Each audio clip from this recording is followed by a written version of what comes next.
have a presentation I'm going to make on the history of the Mexican people of Phoenix. And one of the sad things that's happened in history is the contributions made by El Mexicano, the Mexican Americans to Arizona, has never been really shown. And people like Jose Burrell did the Mexicans of Scottsdale, Dr. Santos Vega did the Mexicans of Tempe, and I did the Mexicans of Phoenix. But again, a lot of that information was the first time that this has been brought forward. And the state of Arizona, the successes of where we are, is based a lot on the foundation of the Mexican people, Mexican Americans that have been here in Arizona and contributed to where we are. And again, this is just a short history of the Phoenix area, what the Mexican community did in the Phoenix area. A quick summary of what has happened. The war with Mexico was 1848. Arizona north of the Gila River became part of the United States. In 1854, the Gadsden purchased. Basically, Arizona south of the Gila River became part of the United States. The United States paid for that part. Then Arizona became a territory of the United States in 1863. Founding of Phoenix occurred in 1868. It's interesting to note, Phoenix was founded 20 years after the war with Mexico. And lastly, we became the 48th state of the Union in 1912. A couple of the early heroes, if you will, that history has left out, two men that were basically born in Mexico. Estevan Ochoa was born in Chihuahua, and Jose Redondo was born in Altar, Sonora. And when south of the Gila River became part of the United States, they elected these two men to represent them in the territorial legislature. Estevan Ochoa represented the Tucson area, and Jose Maria Redondo represented the Yuma area. And both of them contributed a lot. A quick story on Estevan Ochoa. When the Confederacy took over Tucson, they asked him to swear allegiance to the Confederacy. He wouldn't, and they put him on a horse and told him to get out of Tucson. His allegiance was to the Union, and would later become a representative of the Tucson area, and even I think he served as mayor of Tucson for a while. So he was, Jose Maria Redondo was a businessman, owned a lot of property in the Yuma area. Here's a picture that's painted that's in the Phoenix Museum of History. I don't think that's the way Phoenix was founded, but the reason I include it is because when Phoenix was founded in 1868, you had people from all over. You had Europeans, you had a lot of Mexicans from Mexico, Mexican Americans, you had soldiers of fortune. All of them were here in the founding of Phoenix, trying to make a living. And if this is a mural that you find in Glendale, and again it shows that, the diversity when Phoenix was founded. That's Jack Swilling on the left. But the other folks are those that were here when Phoenix was founded. Diversity, diversity, diversity. Seems to be a bad word in these days. Here's the first non-Indian woman to live in Phoenix was Trinidad Escalante. She was born in Hermosillo. She married Jack Swilling. He brought her to Phoenix. They had 7 children, and she was very religious. The first Catholic Mass said in Phoenix was said at Jack Swilling's home, and I don't know if you know much of the history of Jack Swilling, but it was not at his request. It was at Trinidad. She was a very good woman, and Jack, he suffered from wounds he had gotten in the Civil War, and he, I think, was addicted to laudanum, and he was probably an alcoholic, so he had some tough times. She had some tough times, but she was lived her whole life, the rest of her life, here in Phoenix, and is buried at St. Francis Cemetery. This is a picture of early Phoenix in 1885. Close to 50% of the population was Latino, Mexican, Mexican American. The upper street on the top is Van Buren, on the right, 7th Street, Madison on the bottom, and out to 15th Avenue. So Fifth Avenue, I'm sorry, Fifth Avenue. And it was not a very big town. There wasn't a lot of people. It was a small community in 1885, but again in 1885, pretty close, half the population were Spanish-speaking Mexican-American. Now this is, again I mentioned Jose Maria Redondo. Here's a picture of his family.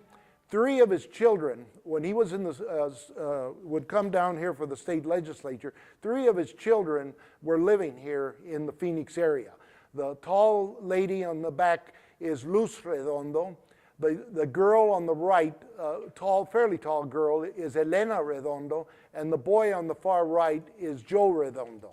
All 3 were living in Phoenix in the early years. This is Luz Redondo. She married David Balsz. The Balsz School District that we talk about today is basically, he donated the land for the school, but if anything, it should be called the Luz Balsz because she picked up the children, she took them to school, she did a lot to make sure there was a school here. She has a baby buried in the Phoenix area. Again, when they finally passed away, both of them went back to Yuma and are buried in Yuma. This is Enrique Garfias, the town marshal of Phoenix. If you read his history, it reads like Wyatt Earp. The guy cleaned up the bad guys like you can't believe, but yet not a word of the history of what he had done in the Phoenix area until recently. And just recently, a good friend of mine, he spent a good part of his life putting this book together on the life of Enrique Garfias. That's the only picture ever taken of Enrique. He's on the left, the little guy on the far side there. And again, he was elected 3 times Constable of Arizona, 5 times Town Marshal of Arizona. Very popular with all the people because he was, like I said, early Phoenix was not an easy place to live, and he was Wyatt Earp. He was the guy that cleaned up everything. And yet, hardly anything ever said about him. He's buried in our cemetery in Phoenix. His wife was Elena Redondo, and he married her, came to Phoenix. They had 2 children. She died as a result of complications from her second child that she had. And again, that was very common. Many of the women would have a baby, and some of them would have 19 kids, others would have complications and would die. And she's also buried in our cemetery.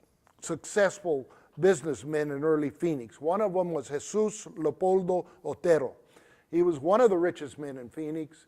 He had cattle, he had all kinds of things. In fact, if you go into St. Mary's and look at the stained glass window on the east side, there's St. Joseph is dying in the bed, and it's a huge, priceless stained glass window. He purchased that window for St. Mary's. And his name, if you look at the bottom of the stained glass window, he put it in, he said it was donated by the Otero family. And he was very prominent, very Catholic. After the first Mass was said by Jack Swilling, from then on, all the Masses until they built a church were said in his home. Then there was Miguel Peralta. Miguel came out of Hermosillo, Sonora, a very wealthy, well-known businessman throughout Arizona. And in fact, he ran for Maricopa County Treasurer. He lost, but he ran for Treasurer. He was a good friend of the Goldwaters. They basically had business. His store was on Central and Washington, right on the corner. The first post office in all of Phoenix was in his home. And he, again, very prominent and very well-known individual. Another well-known individual was Ignacio Espinoza, again out of Sonora, out of Hermosillo. That's his, he opened a store here in Phoenix, him and his wife. There's a picture of the store that he owned. It was on 2nd Street in Jackson. Very early picture of him standing in front of the store.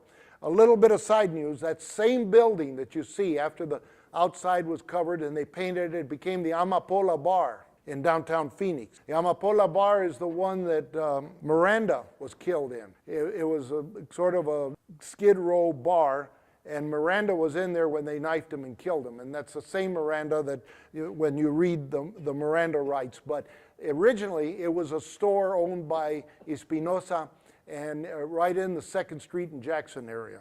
And this is another wealthy businessman from Mexico. He came from Guaymas, Jose Iberi, and he married Juanita Baines. She was from Yuma. She was half Mexican, half Irish. And Jose had 19 kids. Enrique's wife dies, complications of the 2nd child she had, but Juanita had 19 kids and died in her 80s. So if you find out why this all works, you let me know. But she had 19 kids, and he was very rich. He came to Phoenix with a lot of money and owned a lot of, here's one of his stores. This was located at 6th Street in Jackson. It's called La Competencia. And that's a gaggle of his children in the buckboard.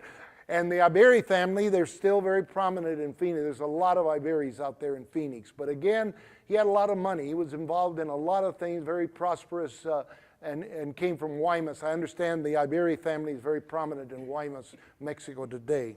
This is Angel Delgado, the first Hispanic fire chief in Phoenix. There's a picture of him. That's him on your left, on my right. And that's Angel Delgado, the very first Hispanic fireman in Phoenix, and he very honorable individual and spent his life serving the community. And I thought I'd throw my family in there. That's Jesús Martinez, and his wife is Rosa Rivas Martinez. And they died soon after this picture was taken. But again, one of the things that was occurring in early Phoenix, there was a lot of mixed marriages. Anglos were marrying Mexican women primarily. And their daughter, my grandmother, married Martin Gold. And Martin was from Yugoslavia. He never learned to read or write. He did very well, but he could speak 8 languages. And he was able to communicate. But anyway, this is a picture of the Martinez family. And then there was a Jones Montoya.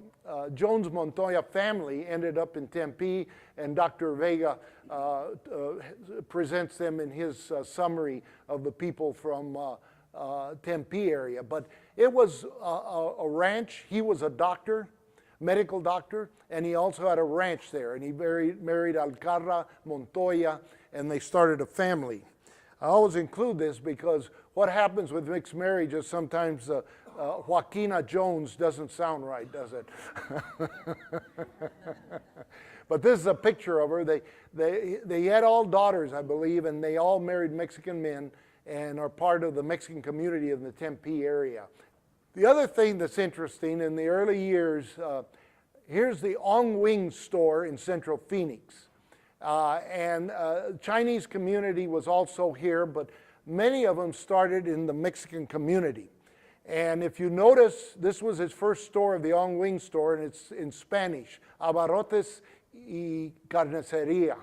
And recently they had a TV program, and they asked one of the Chinese immigrants, what was the biggest surprise you had when you came to the United States? And he said, the biggest surprise we had was the first language we had to learn was Spanish, not English. And many of the very wealthy Chinese started in the Mexican Barrio areas and then moved north and had stores in richer areas and succeeded very much. But a lot of them, both in Tucson and the Phoenix area, started with the Mexican people. They learned to speak Spanish. Another family that came from Lebanon, the Hobaika family. You've all heard of Hobaika refrigeration. That's part of the same family. They came from Lebanon, from an area where they speak Lebanese and they speak Spanish in Lebanon. And there's a lot of evidence that they maybe picked Phoenix because I'm not sure they ever learned English. They came here to sell to the Mexican community. The one on the left is Arab Hobaika. The boy in the middle is Robert, his son. And the one in the right is Sharik Hobaika, and that's their mother. And the four of them came here, eventually came into Phoenix, and they had stores. And I've talked to people who knew them and said, when I told them they weren't from Mexico, they came from Lebanon. They said, no, I don't believe that. But it's true. They never had set foot in Mexico. They basically came from Lebanon speaking Spanish and were able to make a living. Paul Hobaika, before he died, told me that he had a big family and they would never speak to their kids. They always speak to the kids in Spanish. And he said, unless they didn't want the kids to know what they were saying, then they would speak in Lebanese. A little bit of the history of what was occurring. In the turn of the century, the early years, you had the poor Mexican families.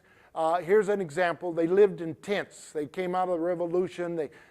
Many people told me they had these tents along the canals everywhere. That was their home.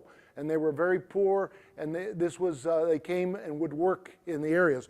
But in the early years, you also had a strong middle-class Hispanic community. I mentioned a few of the richer people, but there was also a middle-class Mexican family here in Phoenix. They weren't just poor, they were also substantial people that were earning living and part of this. Two things occurred that changed a lot for Phoenix. One is the flood of 1891. This is a picture taken at 1st Street and Jefferson from the flood of the Salt River. If you can imagine, all of you have been down to 1st Street and Jefferson, you were standing in water from the Salt River at that point.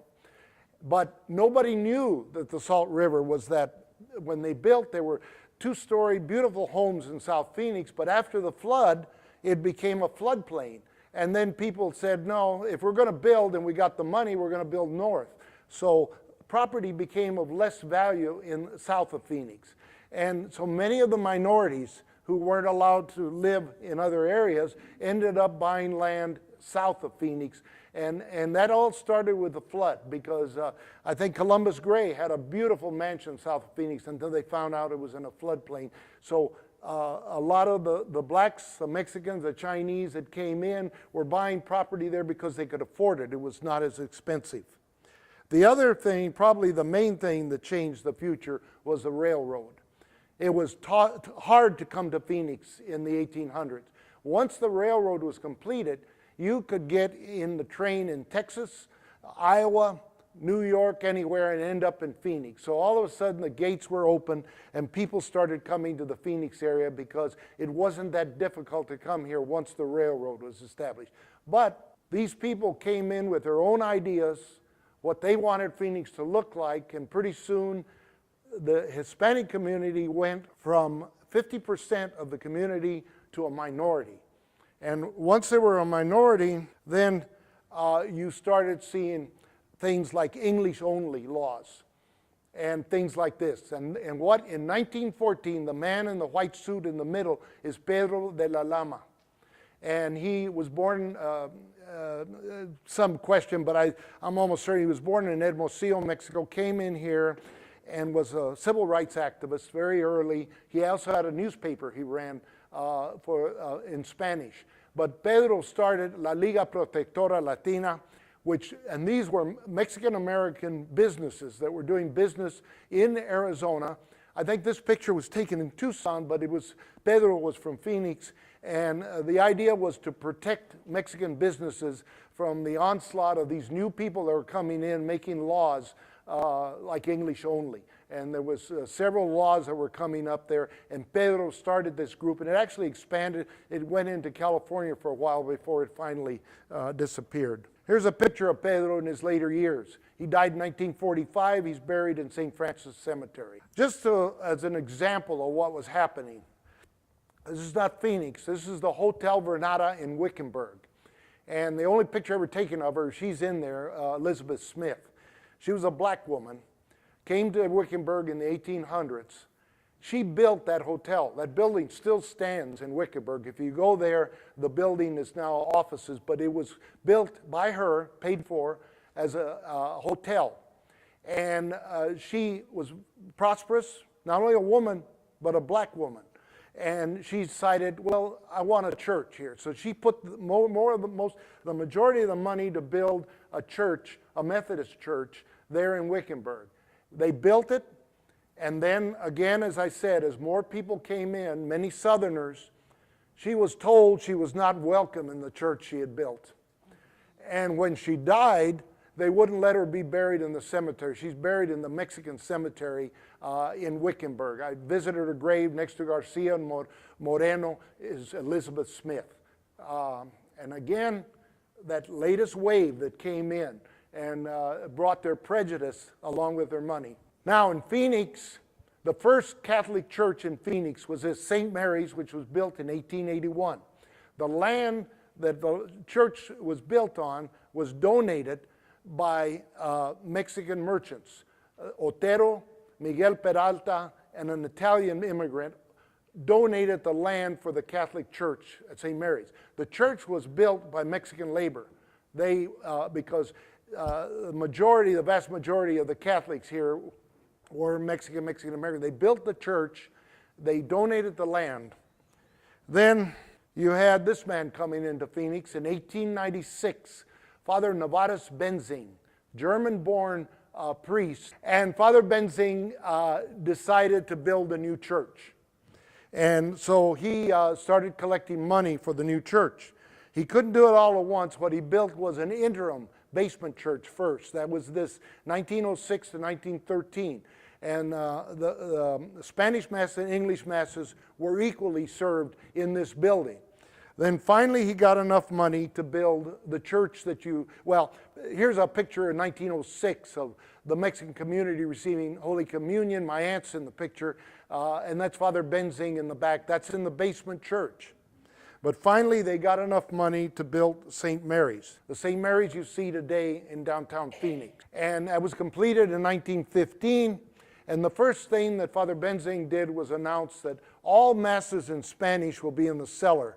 All masses in English will be upstairs. This created World War III in Phoenix. The Mexican community would not stand for that. They said no. If you read the newspaper when this happened, it was in the front page in huge letters. The Mexican community said there was no way we would allow this to happen.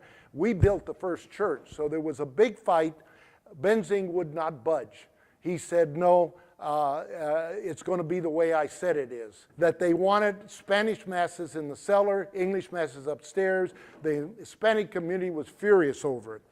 He said, okay, I'm going to step down as pastor. I'm going to bring a Mexican-American priest here to take over St. Mary's. Father Fernando Ortiz, first person born in Arizona to become a Catholic priest, the first person ever in the history of Arizona. He came out of Tucson, by the way.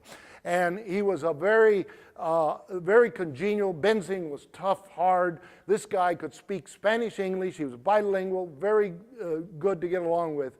But guess what? The parishioners at St. Mary's would not accept him. There's a letter that went to the bishop in Tucson, said, when are you going to send us a pastor instead of this Mexican? And so what they did, they asked, 2 years he was there, and they asked him to step down, and they brought Benzing back to St. Mary's. And what the Catholic Church did is then they went and brought this man into Phoenix. Father Antonio Nebrera, he was a Claretian priest from Spain, and what the church did is made the decision, we're going to segregate the two races. We're going to have one group, a church, and one group for the Mexicans, and another group for the Anglos. St. Mary's was the Anglo church, and this priest gathered the money. There were several priests from Spain that came with him, and they created another Catholic church, Immaculate Heart of Mary. If you wonder why two Catholic churches are like 2 blocks apart, now you know the reason. It's Immaculate Heart of Mary, and to this day it's still the Mexican church. But the Claretian priests, all from Spain, Spanish-speaking priests, they would, from here, they would go out to Tolleson, Tempe, Scottsdale, everywhere where there was a Mexican community, and they prospered. They also built St. Anthony's Catholic Church in South Phoenix. That was built by Claretian priests for the Mexican community. And basically, they were very dedicated Spanish priests from Spain, with the idea that we'll serve the Mexican community, the Catholic community. Here's a picture of all the players. On the left is Father Nebrera and 2 of the Spanish priests that came. This was at the celebration of the 50-year celebration of St. Mary's. St. Mary's had been in downtown Phoenix from 1881, and this picture was taken in 1931 to celebrate 50 years. Nebrera and the Spanish priests are there. The old man with the white beard that looks like he's 100 and some years old, is Father Gerard. He was the first pastor of St. Mary's, and he was a French priest. He came from France, and he served the Mexican community while he was here, and he came for the 50-year celebration. And the one on the left there, the one with the frowning, is Father Benzing, Father Nevada's Benzing. And the priests in the back are Jesuits that came down to build Brophy. And they took part in this ceremony for the 50-year celebration. So all the players that I'm talking about all came together for this picture taken in 1931. It's hard to pull the Mexican community away from the church because Catholic Church had a huge impact on the history of the Mexican people. This is Father Albert Braun. Born in 1889, died in 1983.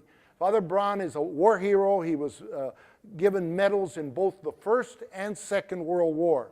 And many people don't know this, but he crossed into Mexico when I think it was Calles was killing Catholic priests, and he would bring them across the border into the United States.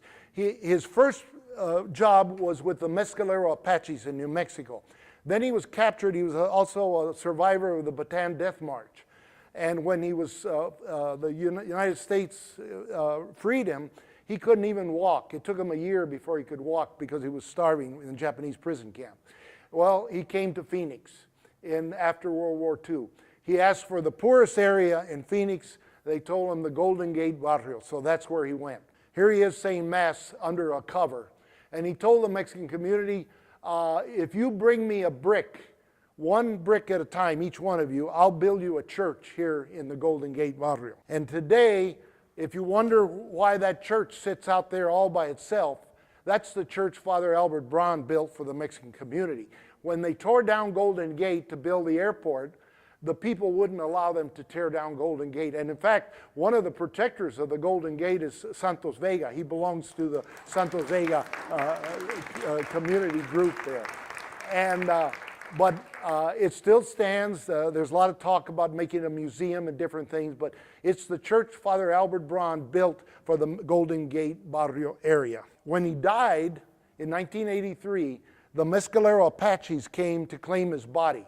They wanted to bury him on their reservation. Here's the church that Father Braun built for the Mescalero Apaches. And that Apache warrior that you see on the altar, that's Jesus Christ. And you see the teepee in the front is the teepee. And in the back of the church, they've got paintings of Geronimo, Cochise, Mangas Coloradas. All of the Apache chiefs are in the back of the church. And Father Braun went there, and in fact he changed. The Catholic Church was saying a lot of what the Apaches did was not acceptable. He got them to change because like the puberty rights that the Apaches have, they said that's heathen, we wouldn't accept it. Braun got the Catholic Church to accept it. So he was loved by the Apaches and loved by the people of the Golden Gate Barrio. He was, his parents, very much. And his parents were from Germany. Yet he's cut from the same cut as Father Benzing. Father Braun was a different person, and he was loved by all the minorities, not only the Apaches, but the Mexicans of Phoenix. I was involved with a group that built this statue at the state capitol of Father Albert Braun. If you go down to the garden area below the state capitol, you'll find this statue. Barry Goldwater, Deacon Cini, Rose Mofford were all involved in getting this statue built for Father Braun. And it's a monument to all that he did for Arizona. The other person that had a big impact is this person, Father Emmett McLoughlin. Came to Phoenix in 1934 and died in 1970.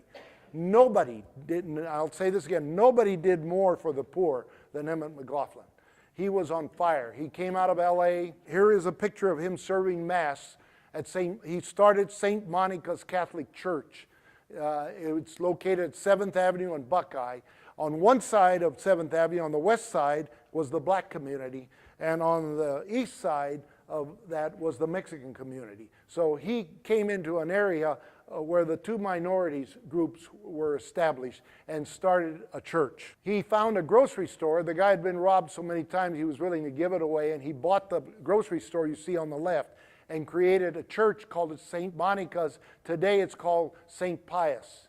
But it was a church that he built for the community. He also built Phoenix Memorial Hospital, which is no longer the hospital, but he built it. He also brought 3 housing projects. Luke, Marcos de Niza, and Matthew Henson were the 3 housing projects that he brought to Phoenix. And he was on fire, did everything you can imagine, except he was not a very humble priest. They said he wore flashy shirts, and Benzing didn't like that. What happened in the next thing was the church decided to make Phoenix a diocese, the Diocese of Phoenix. Well, they brought in, and the first thing the bishop did was to stop this segregated, the Claretian priests taking care of the Mexicans and the others by Franciscans. And he said, we're all going to be under me. So he eliminated all of that. All the priests and the parishes would be under one. One of the first priests there was Father Jose Hurtado. He was born in Gilbert. He was an activist. He was involved in the Cesar Chavez movements when they walked out of Phoenix Union because they didn't have enough Mexican teachers, and he put all the students in the auditorium at Immaculate Heart. He was very involved. Today, I think any bishop would probably go crazy, but Hurtado was right in the center of activism in those days. And he died in a car accident. Now this is Rudy Domensai, a good friend of mine, did this map, identifying all the barrio areas of Phoenix, Cuatro Milpas, Grant Park, everything where there were Mexican communities. He identified them in this map. 5th Street, Little Hollywood, they all had names. It was a custom in Mexico. They would always call an area by a name, and even here we do it. We got Encano, Coronado, but these were the barrio areas of Phoenix, and they were like little cities on their own. And everybody there, it was very little difference from living in that barrio and living in Sonora. They had the same customs, they spoke Spanish, and many were learning English in school, but these were Mexican barrio areas of Phoenix. Little bit of the attitude. Here's something that was taken out of the phone book in Phoenix. Phoenix is a modern town of 40,000 people, and the best kind of people too, a very small percentage of Mexican, Negroes, or foreigners. In 1920, that was inside the phone book of the city of Phoenix. And here's McClintock. McClintock was a historian. He wrote history. Why people like Garfias never made the history book, maybe this is the reason. Its people are proud that it is an all-American city in all the word American means. The percentage of foreign population is relatively small, although the picturesque Mexican is much in evidence on all public occasions. And that's the guy who wrote history, a history of Phoenix and Arizona, and why there was no Mexicans in that history. Maybe you get some idea why.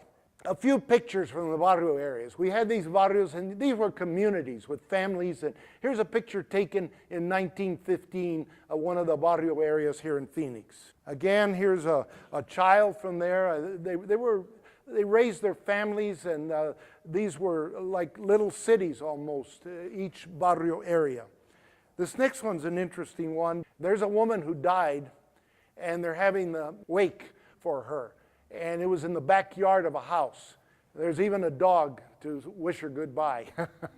But I think if you ever, when we go into the houses in South Phoenix, there may be times we'll dig up bodies, because these were very poor people. They didn't have, many times didn't have the money to bury somebody, and maybe would have the wake in the backyard, dig a hole in the backyard, and all the community would come out and they would bury the person in the backyard. Who knows? I don't know. These are wooden coffins, and must, as we say, much of it turns into dust. The guy on the left there with folded hands is a band leader, became a famous band leader here in Phoenix. He was successful, but here he is, a young man in the barrio areas of Phoenix, and they're burying a lady who everybody knew. Friendly House started in 1921 to the present. That's, they're going to have 100 years pretty soon. But you need to know that Friendly House was started under the Americanization movement, which was trying to make everybody look and sound just like Anglos. And it didn't work. and eventually Friendly House became a resource for the Mexican community as it is today. But when they started, the idea was, well, if we have problems, what we'll do is make everybody look and sound or sound just like Americans. They did it with the Indians. The Indians, if you talk to the Native Americans, they hate the fact that they were told to cut their hair. They punished them if they caught them speaking their own language. And it was a movement all over the country to Americanize anybody that's out there. They got to all sound just like Americans. And that's how they started, but later it became a resource to the Mexican community. How about entertainment? The El Peso Drive-In, $1 a car. Mexican movies, and many people would remember the El Peso. But by far the biggest entertainment was the Azteca Theater in downtown Phoenix. The Azteca Theater had Spanish language movies. I went many times to listen to Jorge Negrete, Pedro Infante, all of these movie actors, the Mexican cowboys, if you will. And this was the old timers all remember the Azteca Theater with the Spanish language movies. And of course, if you were a little older and you wanted to dance and find out where all the girls were, you went to Calderon's, the place to be. And it was located about 19th Street and Buckeye. It wasn't far from Sacred Heart Church. But Ernest Calderon ran it, and it was a big center of attraction for all the Mexican community. In fact, I found out later that even the black community, when people like Fats Domino and some of these very famous black people, when they first started, they weren't allowed to perform anywhere in Phoenix. And so they would come to Calderon's, and the black people would come to hear them, because they were ostracized, weren't allowed to perform in white areas. But Calderon's was open to many of them. Again, Calderon's was a very, very popular, very prosperous business. And of course, people that came to it, Pete Bugarin and Mali Cota. Pete Bugarin was one of the more famous band leaders, and Mali was a singer for him. And they were from Phoenix. Pete Bugarin was born out of the Sun City area, and Mali was from here also. And if you notice, the bass player in the back is black. And they were very famous all through Phoenix, California. It was probably the premier band. Recently, Chapito died, but Chapito came in after Pete Bugarin's time. And again, his son has La Piñata restaurant. If you go to La Piñata, the walls are covered with pictures of his dad and the Bugarins. A little bit about politics. Early Hispanic politics involvement, it was Governor Tom Campbell, 1970-19. Mexicans did not have a voice. There was none being elected, but they did go to the Mexican community and ask them for votes. And many things occurred, like you vote for me, I'll make sure that the streets in South Phoenix are paved, that sort of thing.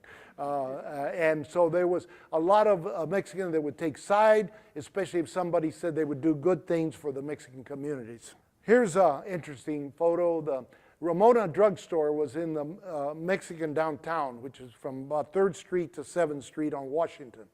And in there was the Ramona drugstore. The owners of the Ramona drugstore were Robert Jones and Vincent Canales. Here they are congratulating Post 41. Vincent Canales would later become mayor of Tolleson, but Robert Jones became governor of Arizona. And again, they both came out of Superior, and they earned a living selling to the Mexican community. Jones became governor when Vincent would later be Tolleson, but when he was very old. But again, they were partners in the Ramona drugstore. And then what can you say? 1948, the dedication of Post 41, and I'll go through these fairly quick. Again, Post 41, soldiers coming back from World War II, and they wanted to change things. This is the kind of exclusions after World War II when you tried to buy property in Phoenix, that no lot or any part thereof shall be leased, let, sold, or transferred to or occupied by anyone who is not or whose spouse is not of the white or Caucasian race. and the exclusion shall include those having perceptible strains of Asiatic, Mexican, Negro, Indian, Filipino, or Hindu race. That was in the, when you tried to buy a home in Phoenix, that was in the stipulation. And that post-41 did a lot to stop this because they had seen men die, and they stopped a lot of this. And just so you know, Barry Goldwater was a lifetime member of there. And here he is with one of his advertisements in Spanish, talking about his brothers, the Mexicans, and last of his life, he was serving the, he served as a member of Post-41, a good friend of the Mexican community. And then there was Post-41 leadership. Frank Pipas Fuentes and Ray Martinez started Post-41, two of the leaders of the original group. And here's Jesus and Josefina Franco, the Valderas, Art Van Haren, a war hero, Carlos Morales. He had a radio station, La Hora de Don Carlos. And anyway, and then we started with Time for Cesar Chavez. Chicanos por la Causa started. In there is Ronnie Lopez, Pete Garcia, and Tommy Espinoza. If you can recognize them, they've changed a lot. And the first politician in the new era was this man that was Mexican-American, that was to the state legislature, was Conrad Jimmy Carrion. And he was elected in 1947. Then you had Adam Diaz in 1953, elected first city, Mexican-American, first city councilman ever. And then Governor of Arizona, Raul Castro, and if you notice that young man with the awful bright jacket on the left is our Frank Carrillo. Yeah, Frank. And in the other side with the plaid jacket was Ray Gano. So they're the other two folks, but anyway, they were talking to our governor, Raul Castro. And then you had all of the strikes that went on. There's Joe Eddie Lopez in the middle of a strike. And Joe Eddie ran for Congress and lost. But the first one to win the congressional race was this man, Congressman Ed Pastor. He became the first Mexican-American to win the election for congressman. And I'm almost done here. Here is Ruben Parra's family.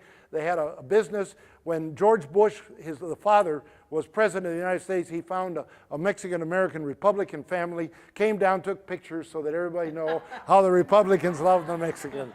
But not to be outdone, here is Bill Clinton with Carmen Avril and her family and the Canasta. They own the Canasta. And so he had to come in there. Carmen and her three daughters own La Canasta. And here's a picture. So Ed Pastor is in the back there. But a little bit of politics. And in ending, I just leave this to all of you.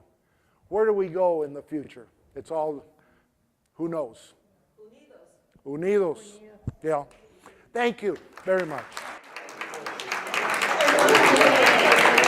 Thank you.